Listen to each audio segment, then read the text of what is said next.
Good morning, students, and thanks for joining. I wanted to supplement some of the class materials by giving you an update on COVID-19, on the pandemic response, and direct you to a presentation that was made back in 2015 by Bill Gates, where he identified the event of a pandemic as being a bigger threat to America than a nuclear war. And in the slides, you'll see the reference to that YouTube source for the TED Talk presentation.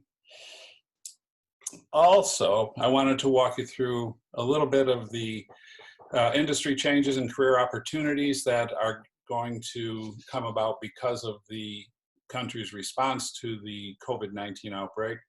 Talk a little bit about the benefit of these efforts of flattening the curve using social distancing and contact tracing and other preventative measures.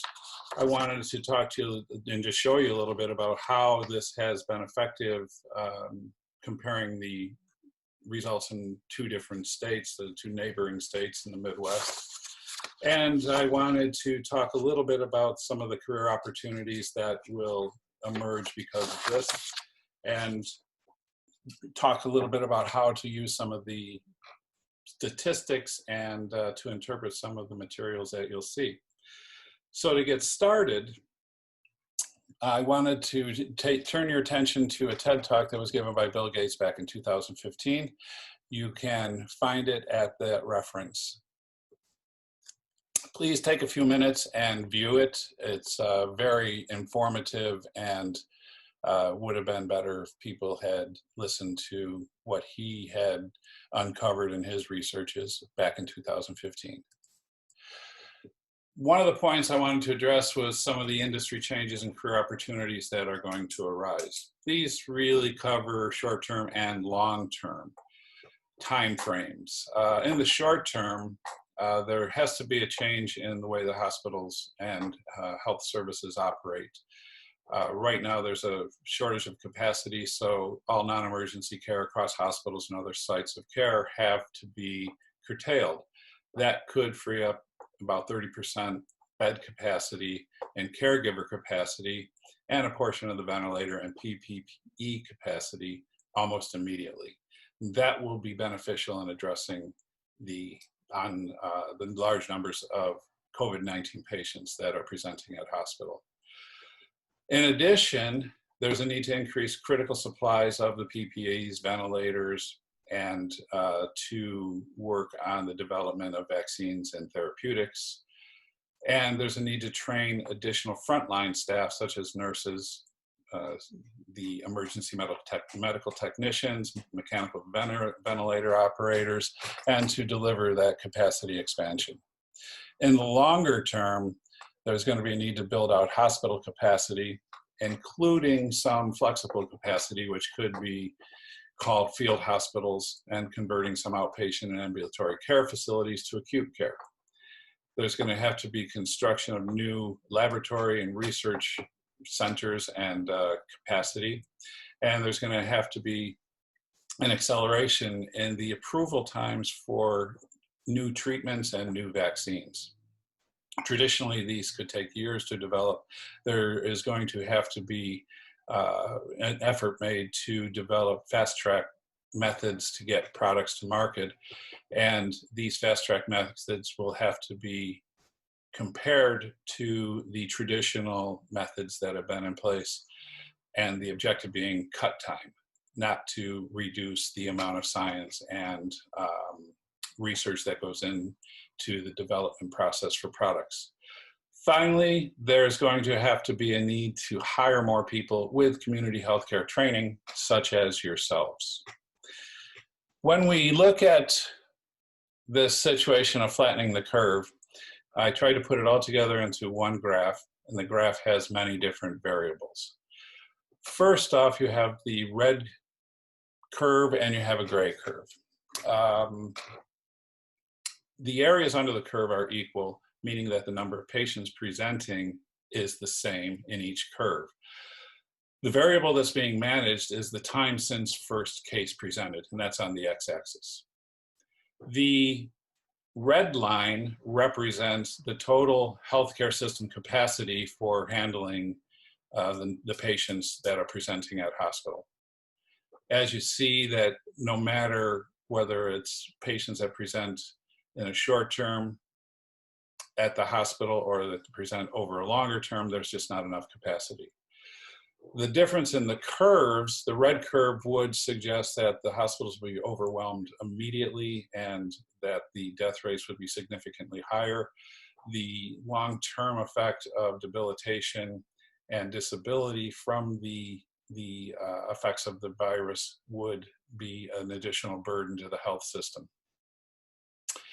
In the gray curve, the same number of patients can be treated, but they can be treated over a longer period of time, which reduces the demand on the health services resources.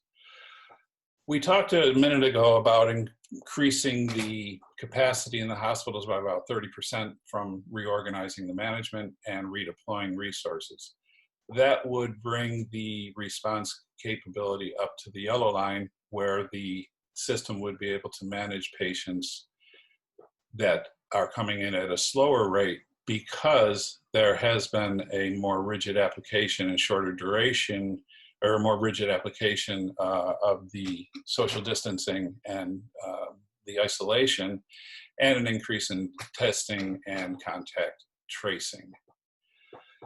The long-term effect is what's shown in the green line. There's going to have to be an increase in all types of resources for healthcare and in reorganization of the methods for approving the development of new drugs, therapeutics, and diagnostics. And with that, there's a huge demand and the need for people that are trained in these areas. The next curve I want to look at is it's the same graph, but what I wanted to do was to point out that in these areas where the effect has to be measured, that we are looking at the overload cases that can be treated because of the current reorganization of the hospitals, and looking at the need for new capacity and resources. What is there now has been demonstrated to be insufficient. An experiment was, well, not an experiment, a comparison was made of the results of decisions for the timing for social distancing and other preventative measures in two neighboring states, Kentucky and Tennessee. In the situation in these two states, you had different approaches by the governors and their offices. And those different approaches generated different results. Some of the results that I thought were most interesting came about when we find that in Kentucky on March 6th, the governor declared a state of emergency. On March 11th, he declared that schools would close, and from that date on, there were subsequent closings of other public areas and public access areas. The decision was made in Tennessee on March 12th that they would declare a state of emergency. March 20th, they started to close the schools, and between the 22nd and the 31st to close other public areas and to instruct shelter in place. Those small differences in timing resulted in Tennessee having 3 times more cases of COVID-19 than Kentucky.